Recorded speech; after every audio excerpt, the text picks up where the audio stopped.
साथियों, आज की इस वीडियो में आप जानेंगे कि 125 सीआरपीसी के मुकदमे में पति की ओर से डब्ल्यूएस कैसे लिखा जाता है।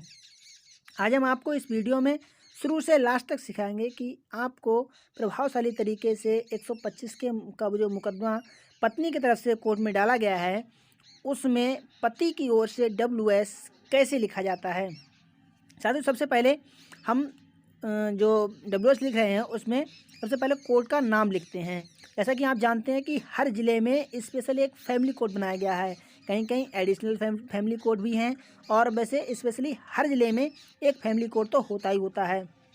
तो सबसे पहले आपको करना है न्यायालय का नाम लिखना है। जैसा कि आप देख रहे हैं, न्यायालय श्रीमान न्यायिक मजिस्ट्रेट या परिवार न्यायालय, उस स्थान का नाम लिखिए जिस स्थान पर वो न्यायालय स्थापित है। जैसे मान लीजिए न्यायालय श्रीमान परिवार न्यायालय बरेली महोदय करके लिख दीजिए। बरेली का अगर आप हैं, बरेली में मुकदमा चल रहा है तो बरेली लिखिए।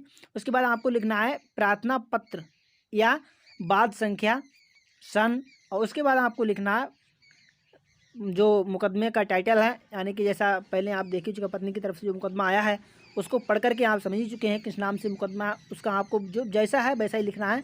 श्रीमती, उसका नाम, जो प्रार्थनी है, मूल वादनी है, उसका नाम। उसके बाद लिखना है बनाम, यानी विपक्षी का नाम, पति का नाम लिखना है। उसके बाद लिखना है धारा 125 सीआरपीसी। उसके बाद लिखना है थाना। उसके बाद लिखना है जनपद, जिस जिले का निवासी है वो आपको नाम लिखना है, या जिस जिले में मुकदमा जो चल रहा है उस जिले का नाम लिखना है। फिर आपको लिखना है महोदय, विपक्षी, जो विपक्षी है, पत्नी है, उसका नाम लिखना है, और के भरण पोषण प्रार्थना पत्र के विरुद्ध आपत्ति निम्न प्रकार प्रस्तुत करता है।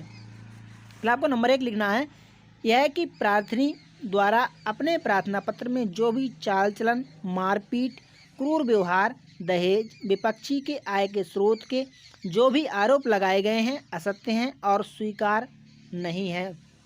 विपक्षी को उसे पत्नी होना तथा बच्चा होना भी स्वीकार है, अथवा उसे पत्नी व बच्चा होना स्वीकार है। सेकंड नंबर, पॉइंट नंबर दूसरा आपको लिखना है, यह है कि विपक्षी एक शांति प्रिय व सम्मानित व्यक्ति है। उसने प्रार्थिया से ना कभी दहेज मांगा, ना दहेज की मांग के संबंध में मारा पीटा, ना मारपीट के घर से निकाला। विपक्षी के श्रीमती, जो भी नाम है वो आपको लिखना है, से अवैध संबंध नहीं है और घर छोड़ने के लिए मनगढ़ंत कहानी बनाई गई है।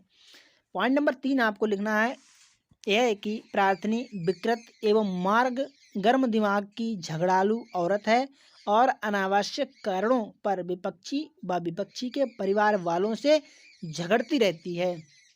दिनांक जो भी आप मेंटेन कर सकते हैं, जिस दिनांक को आपके घर में कलह इस तरीके से पति पत्नी आपस में जो हुई हो, उतना के दिनांक इतने। देखो, प्रार्थनी ने विपक्षी की माता, पिता, बहन या अन्य संबंधी के साथ अकारण झगड़ा व मारपीट की। समझाने पर प्रार्थनी ने परिवार को बेइज्जत करने हेतु अद्भुत दृश्य प्रस्तुत कर दिया और स्वयं अपनी मर्जी से बच्चे सहित अपने माता पिता के घर चली गई।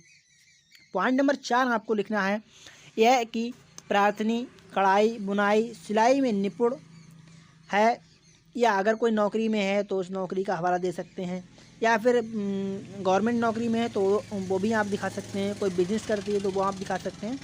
उसके बाद लिखेंगे आप कि उसकी जो आय है, महीने की जो इनकम है वो आप इसमें दिखाएंगे, तथा कितने इतने रुपए मासिक की उसे आय है और हष्ट पुष्ट है।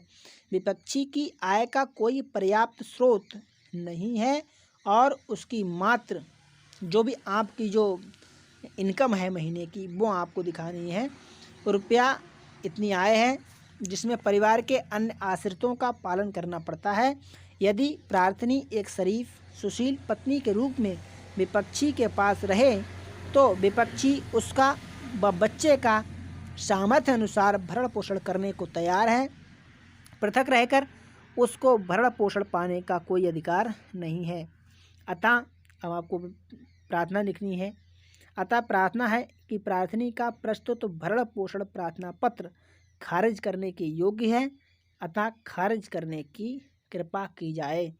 उसके बाद आपको जो विपक्षी है उसका नाम लिखना है, विपक्षी, फिर नाम, उसके हस्ताक्षर और एक साइड में उसके डेट डालनी है, पूरा जो जनपद है, उसके बाद नीचे जो अधिवक्ता है उसकी मोहर लगा के और उसको कोर्ट में प्रेषित कर देना है एक फ़ोटोकॉपी के साथ में।